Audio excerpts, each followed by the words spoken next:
Hi friends, so we ended up getting a purple tang. I know I said in the last video that I probably wasn't going to get a purple, but I got one. Turns out I was wrong. They are actually Zebrasoma as well, so just no yellow now. We can have him, and that's about it. You can usually have one of each genus, so yeah.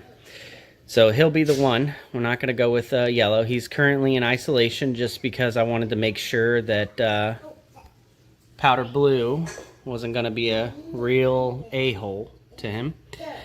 And so far, I mean, they've come to check him out, but no real aggression signs or anything, so that's good. You can see he is stressed, which is to be, understood. It's just, he just got out of a bag and probably one of the more stressful days of his life.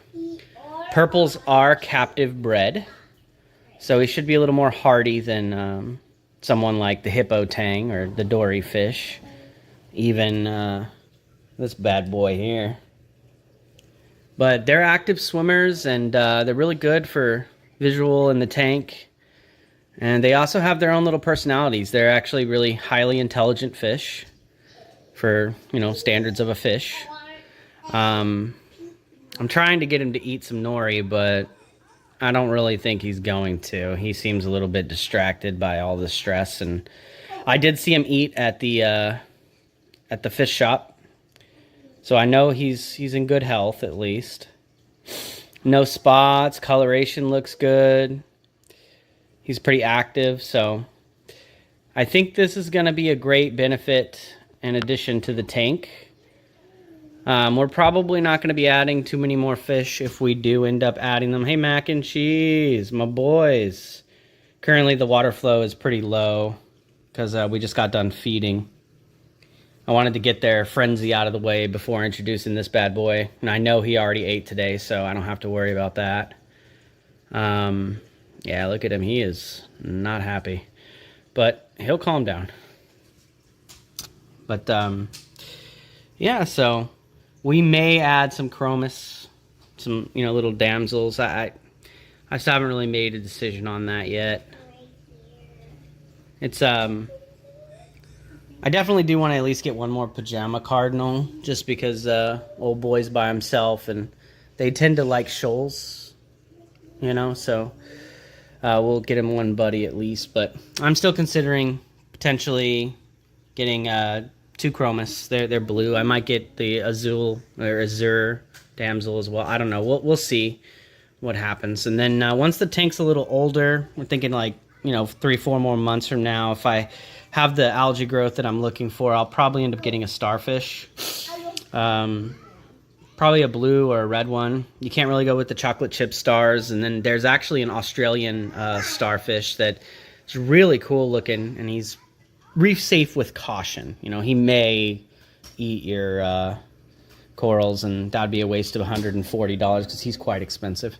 But if he ate my corals, I'd be putting his ass in the sump, that's for sure. But that's the way it goes. Just to take a look here, we are naming this one Aphrodite. It is Valentine's Day, and we figured it would work out. And then I've been just calling this one Gorgeous, but we're going to call it Selene, the goddess of the moon. Really cool fish, huh? Azazel, the fallen angel. Yeah, we like gods up in this piece. Anyway, guys, have a good one. That's the update. Hi, friends. Update on our Purple Tang. You can see him right in there. He is doing all right. Honestly, I was a little bit nervous because of powder blue here.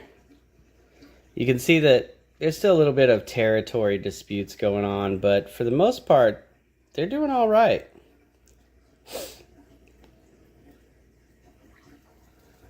And look at our beautiful torches. They are flowing gracefully in the current. Not too high of current, not too low. And there's mac and cheese making their appearance, of course. They do enjoy their picture time. But yeah, everybody is looking really happy and healthy. Last night I found a new barnacle on Taco here and had to pull him out. Probably should take a video of us maintaining some of the corals for some of these health issues. But essentially what you do when you see a barnacle is you pull the torch out, you get him to retract his polyps so you can see the barnacle clearly. You take a toothpick and you shank the barnacle. And you do it very carefully because you don't want to hurt your coral.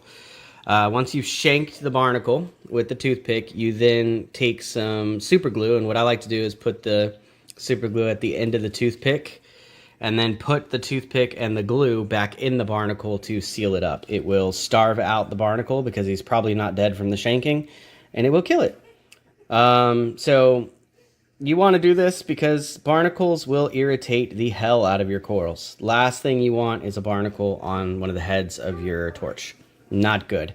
Sometimes they even get underneath the flesh, and when that happens, you basically lost the head of the coral. So you don't want to do that. You want to maintenance your stuff when necessary, but those barnacles came from the store that I purchased this torch from. I don't know that they were on the torch at the store or if the store bought them with them on it. All I know is I fixed it, and that's what's important. And our beautiful gold torch there. It's awesome. There's powder blue. Down there's our flame angel. And up here on top is our purple. Yeah, you can see that powder blue likes to really let the purple know this is my tank. You know, that's why you add the powder last. And I did not. But things are working out, so I think we're okay. Hey, princess. Hey, princess. There is our beautiful Zoa bouquet of Rastas. They're pretty nice. You can't really see it, but the Lepisteris is getting pretty big. The Pectina cup coral. Yeah. So, yeah, been feeding them, and everybody's happy and healthy. They're healthy. All right, guys, have a good one.